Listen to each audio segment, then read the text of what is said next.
Halo guys, kembali lagi dengan saya Kalimasada dari Akademi Kripto. Di video kali ini kita akan membahas mengenai analisa teknikal untuk pemula. Jadi sebelum video ini dimulai, saya ingin ungkapin ke teman-teman bahwa nothing I say is financial advice. Video ini hanyalah bentuk analisa internal yang kita lakukan. Teman-teman juga harus memahami bahwa cryptocurrency merupakan aset dengan risiko yang sangat tinggi. Sehingga teman-teman harus sangat berhati-hati ketika melakukan transaksi kripto apapun. Nah, di sini banyak sekali request mengenai bikin dong caranya menganalisa teknikal untuk pemula. Di sini saya akan menjelaskan cara teman-teman untuk melakukan analisa teknikal sangat pemula yang mana ini levelnya kita kasih ke member Akademi Kripto. Tapi khusus di video kali ini kita akan bagikan ya sedikit saja dan nanti akan saya praktekkan secara langsung yang mana akan saya bagi ke dalam 3 tahap. Jadi kalau teman-teman ini paham 3 tahap ini aja dan ngerti, memahami yang saya ungkapkan, ini teman-teman akan sangat mudah menganalisa chart, melakukan yang namanya analisa teknikal, dan bisa memperoleh keuntungan di market. Jadi pertama, teman-teman harus memahami dulu yang namanya the flow. Apa itu the flow? The flow ini maksudnya adalah tren, ya istilah lain dari tren. Mengapa teman-teman harus memahami tren? Karena siapa saja yang melawan tren itu endingnya jadi sengsara. Trader hebat itu trader yang bisa menentukan tren dan mereka blend in dengan tren tersebut. Banyak orang yang ngambil contrarian bet, contrarian thinking dan melawan tren terus-menerus yang ada mereka justru tidak bisa memaksimalkan keuntungan secara signifikan. Kalau kita di bull market, ya kita tahu harganya itu cenderung mengalami kenaikan sehingga posisi yang kita ambil itu haruslah pembelian. Jangan teman-teman ini ngejual aset terus ketika bull market. Kenapa ya? Karena harganya ini naik terus. Terus kamu jual terus berharap ini mengalami penurunan, yang ada ya kamu akan ketinggalan gains-nya. Begitu juga ketika bear market. Trennya ini cenderung mengalami penurunan. Kalau kamu beli terus, ketika harga itu terus jatuh, kamu menangkap pisau jatuh namanya. Jadi teman-teman harus memahami bahwa the flow ini sama dengan tren. Kalau teman-teman memahami tentang the flow, ini teman-teman bisa melihat tren apa yang ada di market saat ini, flow-nya kemana, arahnya market ini kemana. Karena flow itu kan istilahnya irama, ya ritmenya market. Market ini pergerakannya di mana sih sehingga saya bisa menentukan bias saya, kemudian saya bisa ambil posisi pembelian atau posisi penjualan. Di sini saya membuat 2 model, yaitu adalah pertama bullish flow models dan kedua bearish flow model. Jadi teman-teman harus memahami bahwa mengapa saya membuat analisa the flow ini, saya melihat bahwa ada ya yang mengungkapkan market itu dalam jangka pendek adalah mesin voting. Itulah mengapa saya bilang di sini ada fase yang namanya pause. Jadi flow, pause dan juga flow. Apa artinya? Misalkan ada bullish flow model atau market ini cenderung flow-nya naik, mengalami kenaikan. Ya liquidity-nya ini kebanjiran dari sisi demand atau dari sisi pembeli sehingga harga ini terus mengalami kenaikan. Namun harga itu tidak bisa terus-menerus naik teman-teman. Ketika harga itu naik di dalam satu flow-nya, ini dia selalu melakukan yang namanya pause atau istirahat dulu, berhenti dulu sebelum dia kembali mengalami kenaikan atau justru reversal mengalami penurunan. Jadi fase pause di sini saya bilang itu adalah fase voting. Misalkan harga ini udah naik nih dari 10 ke 20. Di sini mereka ini voting, pembeli dan penjual ini voting. Apakah harganya ini kita lanjutkan lagi nih dari 20 ke 30 atau dari 20 ini kita balikin lagi ke 10. Nah fase pause ini saya sebut sebagai fase voting. Di mana di fase pause ini kita bisa menentukan posisinya. Apakah kita ikut jualan atau kita beli lagi dan kita dapat the next flow-nya atau flow kenaikan bullishnya ini lagi. Begitu juga dengan bearish flow model, di sini teman-teman harus memahami bahwa flow model yang bearish itu adalah keadaan ketika liquidity itu dibanjiri oleh para penjual. Jadi teman-teman juga harus paham, harga itu bisa turun bukan hanya karena kekurangan pembeli saja, tapi penjual yang jumlahnya jauh lebih banyak daripada pembeli. Sehingga ketika market ini dibanjiri oleh penjual atau seller, harga ini mau nggak mau terus mengalami penurunan. Jadi kita nggak bisa expect harga ini naik terus ya teman-teman, karena selalu ada reversal dari bullish flow model ke bearish flow model. Ini pun juga sama. Misalkan harga ini dari 100, dia turun ke 50. Kemudian di sini harga ini, market ini mengalami yang namanya pause. Mereka ini masih menentukan nih, kira-kira saya lanjut turun lagi atau saya balik arah naik ini. Nah, nanti akan saya jelaskan dalam fase pause atau ketika market ini voting, ini kita gimana nih bisa melihat apakah ini ada kecenderungan untuk melanjutkan bearish flow modelnya, bullish flow modelnya, atau ada yang namanya reversal. Nah, ini langsung aja tanpa berlama-lama kita juga praktik juga. Kita lihat ya gimana bullish flow model dan juga bearish flow model. Ini yang paling mudah, kita lihat chart dari Bitcoin, USDT di weekly chartnya. Dimana kalau kita bisa melihat di sini kecenderungan utamanya ya ini adalah kenaikan.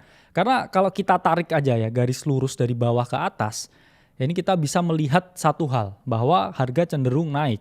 Di titik bawahnya kita lihat Bitcoin di sekitar 15.500 di 2022 dan saat ini per 2025 ini harga ini sudah ada di sekitar 82.000. Artinya harga ini mengalami kenaikan. Jadi kita bisa melihat di sini ada bullish flow model. Kalau kita lihat ya, market ini juga sama, teman-teman.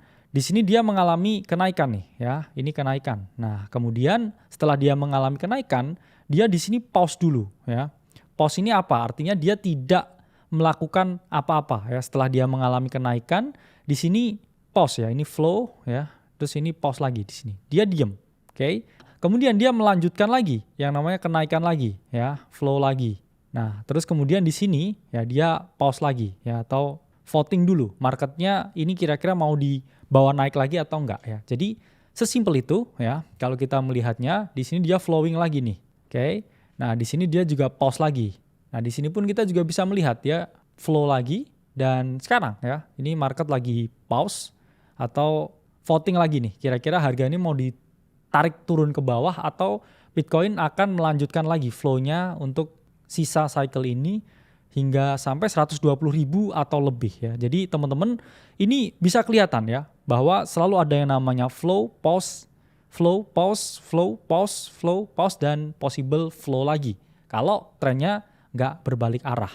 Begitupun juga sama ya teman-teman. Kalau lihat keadaan ketika bearish ya, di sini pun juga flow ya, di sini pause ya, dia flow lagi, di sini pause lagi ya, kemudian flow lagi, baru dia mengalami yang namanya reversal. Jadi teman-teman harus memahami bahwa saya hanya melihat dua tren ya. Jadi saya seorang penganut do teori ya atau aliran technical analysis klasik. Saya tidak mau terjebak di dalam no trend atau keadaan sideways. Saya cenderung membatasi trade saya ketika keadaan itu sideways dan saya melihat the bigger trendnya ini kemana. Jadi itu adalah penerapan ya teman-teman tentang bullish flow model ya. Jadi istilahnya selalu naik, turun, naik, turun, naik. Dan keadaan ya ketika harga ini masih dalam fase turun ya atau dia nggak rally, itu saya bilang sebagai fase pause, di mana market di sini melakukan yang namanya voting sebelum dia kembali mengalami kenaikan. Jadi disinilah ya kesempatan teman-teman kalau mau memposisikan diri ya gitu ketika harga ini sedang pause, harga ini nggak naik. Kenapa? Karena kalau teman-teman ini chase the pump dan melakukan pembelian nih di sini ketika harga itu bergerak, ada potensi teman-teman harga ini mengalami yang namanya koreksi. Dan nanti kalau ditarik dulu terus harganya ini mengalami penurunan, yang ada teman-teman malah panik dan merasa bahwa wah harga ini turun nih, kapan bisa kembali ke entry saya. Jadi saya selalu menyarankan teman-teman ini untuk melakukan pembelian ketika ada fase pause ya atau ada fase koreksi sementara sebelum dia kembali mengalami kenaikan. Nah, selanjutnya saya akan menjelaskan bahwa di fase pause atau ketika harga ini berhenti dan ada ya quotes on quotes mesin voting. Kira-kira harga ini mau dinaikkan atau diturunkan. Di sini selalu ada fase di mana kita sebutnya sebagai area manipulasi. Atau para market maker, para smart money ini biasanya menjebak para penganut technical analysis yang masih konvensional. Di mana ada ya keadaan di mana para smart money ini membuat jebakan. Biasanya harga ini dibuat dulu turun di bawah area supportnya baru dia kembali mengalami kenaikan. Begitupun juga dengan keadaan ketika dia ini cenderung turun. Harga ini biasanya diangkat dulu di atas zona resistance kemudian dia dibanting ke bawah. Fungsinya apa? Ya fungsinya adalah untuk menjebak para retail. Karena retail ini kecenderungannya selalu ketika harga ini breakdown di bawah support, mereka ini justru melakukan penjualan. Tapi para smart money ini mereka mengisi order mereka ya, melakukan pembelian di area bawah, dan ketika harga reverse ke atas ya setelah membunuh banyak sekali stop loss dari para retail ya, ini mereka memperoleh kenaikan harga yang cukup signifikan. Jadi di dalam bullish flow model dan juga bearish flow model itu saya selalu sebutnya ada yang namanya the grab. The grab itu adalah keadaan ketika ada fase pause dan harga justru seakan-akan ya ditarik ke bawah, membuat orang berpikir habis naik nih flow-nya, upflow, dia pause terus turun nih. Orang akan berpikir di sini ada reversal dan kemudian V-shape. Ya, istilah lain untuk the grab ini adalah deviation ya, manipulation zone, atau kita sebut sebagai area SL hunt atau stop loss hunting, atau biasanya kita sebut sebagai liquidation event ya, sebelum harga ini kembali mengalami kenaikan. Nah, ini contohnya ya teman-teman, kalau kita lihat di Bitcoin pun ini banyak sekali ya terjadi yang namanya likuidasi event ya, event liquidation, atau saya sebutnya sebagai the grab.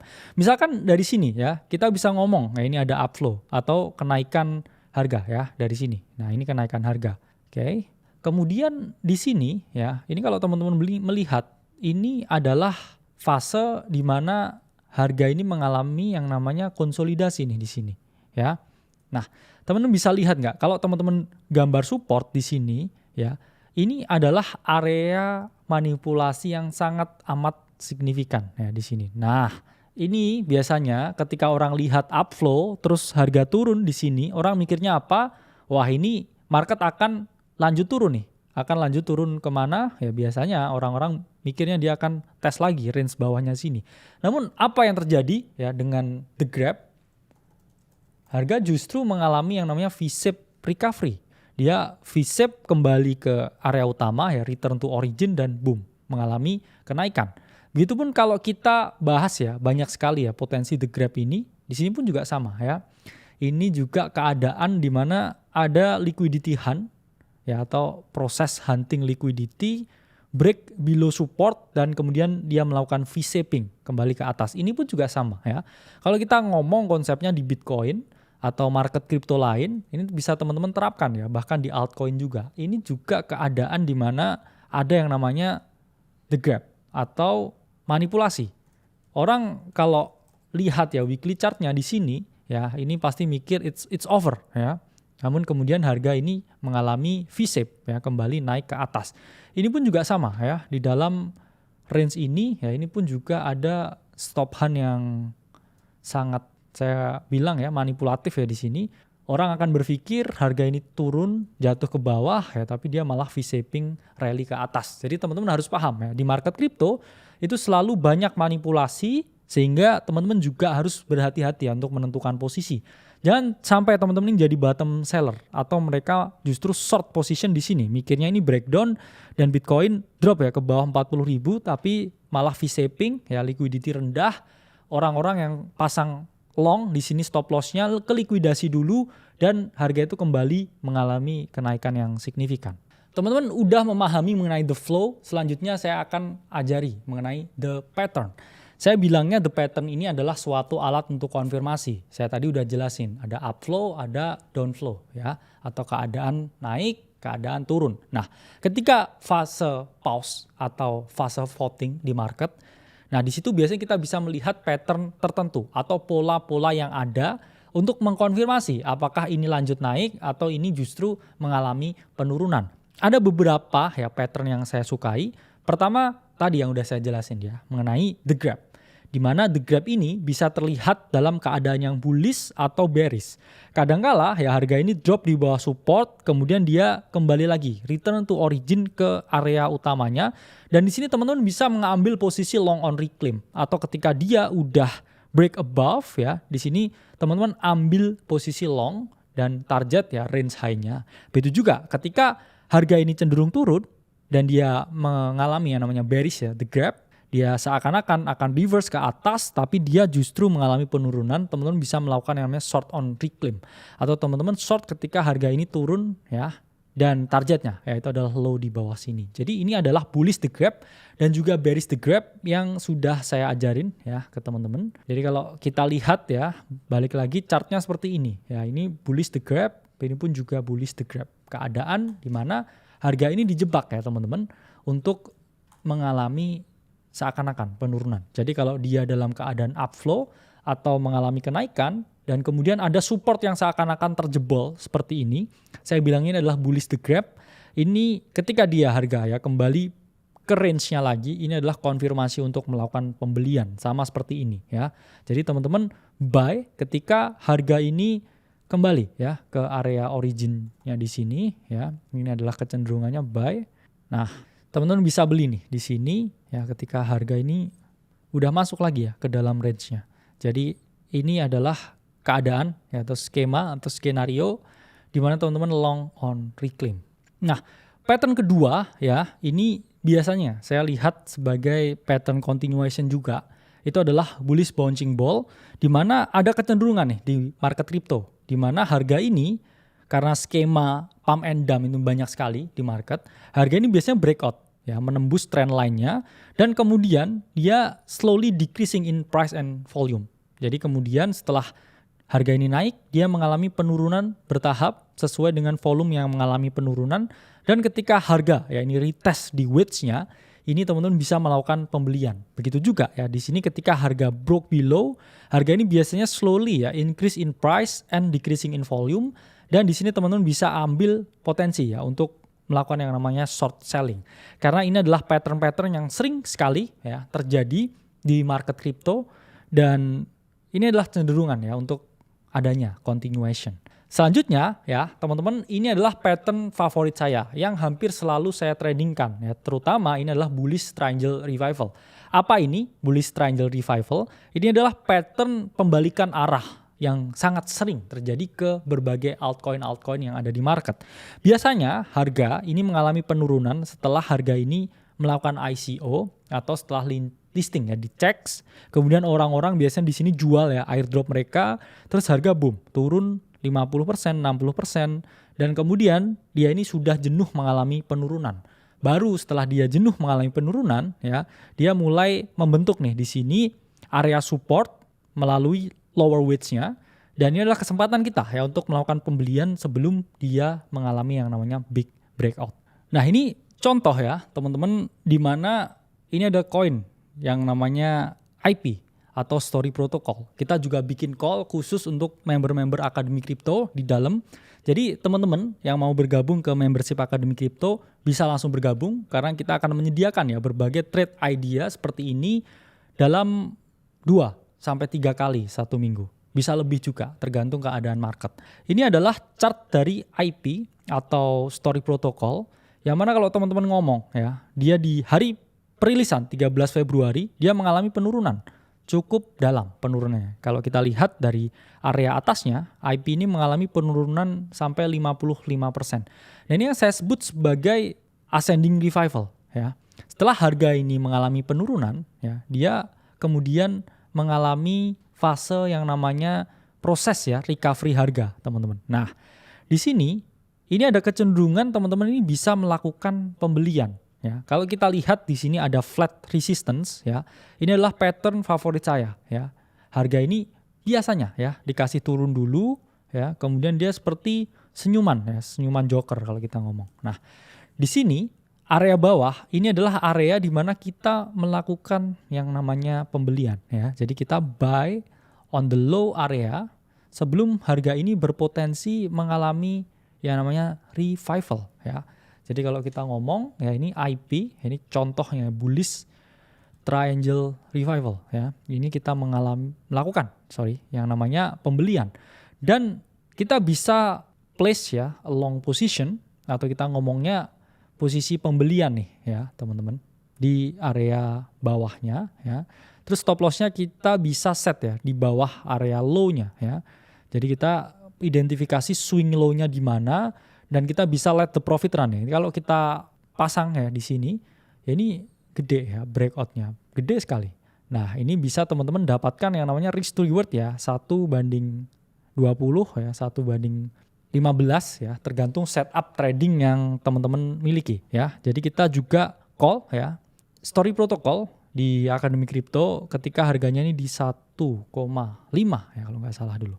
Nah, ini nih bisa kita lihat ya di bagian kanan mengenai riset-riset ya yang kita kasih nih. Nah, ini ada story alias IP ya, yang mana kita waktu itu call ya, teman-teman masih di harga 1,75 ya, dan ya sekitar di sini ya bawah.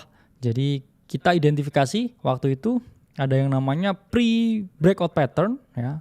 Terus kemudian kita lakukan pembelian dan boom, harga naik 400% dari area kita call. Dan ya ini salah satu pattern yang kita identifikasi ya, bullish triangle revival yang bisa teman-teman praktikkan ya secara langsung. Jadi pada dasarnya seperti ini ya teman-teman, harga ini mengalami penurunan, kemudian dia akan mengalami yang namanya revival seperti ini sebelum ya harga ini mengalami breakout ya, atau kita ngomongnya ini senyuman joker nih. Biasanya di sini ya orang udah happy dengan keadaan take profit. Nah, di sini adalah area ya di mana kita melakukan ya pembelian sebelum dia ya ini melakukan big breakout. Tapi kita juga harus memahami nih ya, ketika harga di sini going up di bawah sini ya, kita juga harus melihat nih ya volume yang juga ya mengalami kenaikan ya, volume di bagian bawahnya. Mengapa? Ya karena volume yang mengalami kenaikan di sini konfirmasi bahwa akan adanya reversal dan juga pembeli ini bertambah jumlahnya lebih banyak. Jadi ini adalah area identifikasi di mana teman-teman bisa mulai ya scale in melakukan yang namanya pembelian. Ketiga, ini kita akan membahas the trigger. Pertama, teman-teman tadi udah tahu ya cara baca flow-nya, cara baca trendnya. Kemudian dua, dikonfirmasi dengan beberapa ya trading pattern yang saya bilang sangat membantu sekali ketika saya terapkan untuk mengkonfirmasi bias yang saya miliki. Ketiga, ini teman-teman juga harus melihat triggernya. Trigger itu apa? Trigger itu merupakan suatu keadaan di mana teman-teman kalau melihat ada trigger tersebut, ini teman-teman bisa mengeksekusi pembelian atau penjualan. Kalau kita ngomongin trigger itu biasanya ada dua ya. Pertama dari candlestick pattern, kedua juga dari indicator. Tapi di sini akan kita fokusin ya membahas mengenai indicator. Karena kalau candlestick pattern teman-teman udah banyak belajar ya. Misalkan ketika ada hammer cenderung ada penolakan harga dan harga ini udah nggak mau turun lebih bawah sehingga dia ada potensi mengalami kenaikan. Kalau misalkan ada shooting star ya itu adanya rejection atau harga bisa mengalami penurunan. Nah di the trigger ya ini teman-teman juga bisa memahami nih beberapa the trigger yang saya gunakan. Saya ini hanya menggunakan satu indikator ya teman-teman sebenarnya di oscillator. Ya oscillator itu banyak sekali. Ada RSI, ada stochastic, ada stochastic RSI, ya, ada MACD, Fear and Greed Index dan lain sebagainya. Di sini akan saya ajarkan ya teman-teman nanti set mengenai oscillator indicators yang saya jabarkan. Nah sebenarnya apa sih fungsi dari oscillator indicator? Banyak orang yang berpikir bahwa oscillator ini digunakan untuk menganalisa. Oke, ini area overbought, udah terlalu banyak pembeli. Biasanya ada kecenderungan turun. Oke, ini area oversold, udah terlalu banyak penjual sehingga harga cenderung mantul atau rebound, mengalami kenaikan. Tapi saya melihat ya bahwa indikator oscillator ini bisa teman-teman gunakan untuk melihat yang namanya divergent. Dan saya pun selalu menggunakan divergent. Divergent ini adalah perbedaan antara harga dan juga oscillator. Biasanya ketika harga naik, oscillator turun, atau ketika harga turun dan juga oscillator naik. Saya pun juga tidak hanya menggunakan oscillator ya untuk melihat divergent, tapi saya bisa gunakan untuk melihat divergent ini berbagai indikator lain, seperti indikator volume atau indikator untuk derivatif, seperti open interest, kemudian CVD ya, atau misalkan kita ngomong ya, indikator net long or short. Ini bisa kita gunakan juga untuk diterapkan ya divergent ini. Contohnya ini ya, ini bearish regular divergent. Jadi teman-teman harus tarik garisnya di atas titik harga. Misalkan harga ya ini mengalami kenaikan, tapi oscillator ini mengalami penurunan. Itu tandanya ada regular divergent atau potensi penurunan harga. Tapi bearish hidden divergent ya ini terjadi ketika harga ini mengalami penurunan, tapi oscillatornya ini mengalami kenaikan. Dan kita juga bisa lihat bullish regular divergent atau biasanya ketika harga turun ya, di sini harga ini udah mulai mengalami penurunan ya, tapi osilator ini mengalami kenaikan. Ini pun juga bisa teman-teman jadikan suatu pertanda ya, waspada harga akan mengalami yang namanya reverse dari turun ke naik. Dan teman-teman juga bisa melihat ya bullish hidden divergent ya, atau keadaan di mana harga ini buat yang namanya higher low mengalami kenaikan tapi oscillator ini cenderung turun. Jadi kalau tadi saya mempraktikkan ya yang namanya bullish triangle revival, ini teman-teman juga bisa melihat nih apakah ada bullish hidden divergent atau enggak. Jadi kalau saya pribadi ini pakai indikator apa ya, saya hanya pakai satu ya teman-teman, simple, yaitu adalah stochastic ya. Ini bisa teman-teman type in di sini ya, dan kita bisa ya setting stokastiknya. Jadi saya juga memiliki ya settingan tertentu di mana di bagian atasnya ya atau presentasi length ya, ini 5, dan di bagian smoothing ini 3, dan di de-smoothing ini 3. Jadi 533 ini adalah settingan stokastik yang saya rasa paling responsif ya dengan keadaan di market kripto yang cukup volatile. Dan ya ada beberapa cara ya saya menggunakan ini. Pertama ya saya lihat juga ya kecenderungan areanya. Misalkan harga di sini nih ya. Oke, di titik ini kita mark secara vertikal di sini. Nah, kita lihat di sini ya. Oscillator atau stokastiknya ini di keadaan yang oversold. Terlalu banyak orang menjual di sini. Dan stokastik itu bukan hanya digunakan ya untuk melihat oversold atau overbought ya, tapi bisa kita gunakan nih untuk melihat apakah ada bullish crossing momentum. Nah, di sini kan momentumnya crossing naik ya. Kita bisa ngomong di sini harga ya, ini crossing naik ke atas sehingga ini ada momentum beli. Dan kalau kita tarik ya di sini harga boom ya dari IP ini cukup mengalami rally ya. Tapi kalau kita ngomong ya ini bukan yang paling optimal ya sebenarnya penggunaannya. Penggunaan yang paling optimal yaitu adalah untuk melihat ya adanya divergent atau enggak. Kalau kita lihat ya penggunaan oscillator ya sebagai divergent, ini kita bisa melihat nih contoh di monthly chartnya Bitcoin ya. Kalau kita lihat di sini harga ya ini cenderung ya di sini kita ngomong naik ya, harga ini mengalami kenaikan. Kalau kita garis ya dari titik atasnya. Tapi kalau kita lihat ya oscillatornya ini malah cenderung turun ya. Harga ini naik ke atas, oscillator ini cenderung turun ke bawah, dan di sini juga dia mengalami yang namanya crossing down. Menunjukkan ya bahwa di sini ada yang namanya bearish regular divergent ya. Kalau kita ngomong ya di sini, oke, seperti yang saya contohkan ya di sini harga price mengalami kenaikan, tapi di oscillator ini dia mengalami penurunan. Dan kalau kita lihat ya Bitcoin pun dari topnya ini udah drop ya sampai 27% lebih, yang mana ini adalah salah satu ya sinyal konfirmasi yang bisa teman-teman lihat. Reversal pun juga sama ya. Teman-teman juga bisa melihat adanya ya potensi reversal kalau teman-teman lihat nih dari keadaan-keadaan ya atau fenomena-fenomena sebelumnya ya. Ini pun juga ya keadaan di mana adanya potensi reversal. Kalau kita ngomong di 2022 ya, di mana ini pun juga bullish regular divergent ya. Harga ini mengalami penurunan. Tapi kalau kita tarik ya ini osilator udah mengalami kenaikan. Sehingga di sini ada potensi reversal. Dan divergent ini bisa teman-teman gunakan ya di semua time frame. Time frame besar seperti weekly, daily, bahkan monthly, atau time frame kecil ya. Kalau kita ngomong seperti H4 ya, H1 dan lain sebagainya ya. Karena ini bullish regular divergent ya, kalau teman-teman lihat ya di sini ya. Harga ini cenderung mengalami penurunan ya, harga turun tapi oscillator mengalami kenaikan.